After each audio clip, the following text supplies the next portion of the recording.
আসসালামু আলাইকুম। আসসালামু আলাইকুম ওয়া রাহমাতুল্লাহি ওয়া বারাকাতুহু। এই হচ্ছে খেজুরের বাগান। বীরে ওসমান রাদিয়াল্লাহু তাআলার যে হাতে আংটি ছিল, সেই আংটিটা এই এই বীর মানে হচ্ছে এইখানে যেটা কুয়া ছিল, কুয়াতে পড়ে গেছিলো। সেই ওসমান রাদিয়াল্লাহু তাআলা তখনকার যুগে তো অনেক বড়লোক ছিলেন।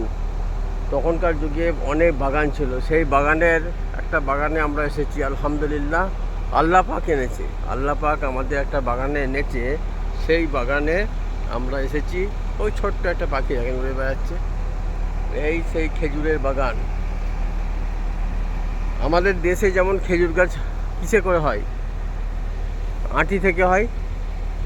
সেই আঁটি থেকে যদি কাউরির খেজুর গাছ হয়, তাহলে আঁটির মতো দেখতে লাগবে। আর এখানে খেজুর গাছ কিসে হয়?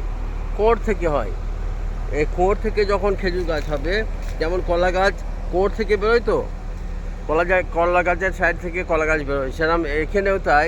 যদি আপনার এই যে খেজুরের কোড় থেকে খেজুর গাছ হয়, এই যে খেজুরের কোড় থেকে খেজুর গাছ বেরোচ্ছে, এই খেজুর হেভি টেস্ট হবে। আর এইখানকার মতোই প্রায় এখানকার মতো হবে। যেমন বাংলাদেশে এখন চাষ হচ্ছে খুব খেজুরের চাষ, শুনেছি।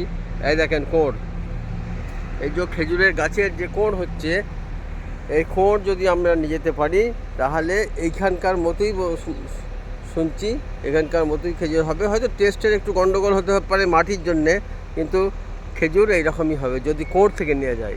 কিন্তু কোড় আমরা নিয়ে যাবো কী করে? প্লেনে একটা অসুবিধা।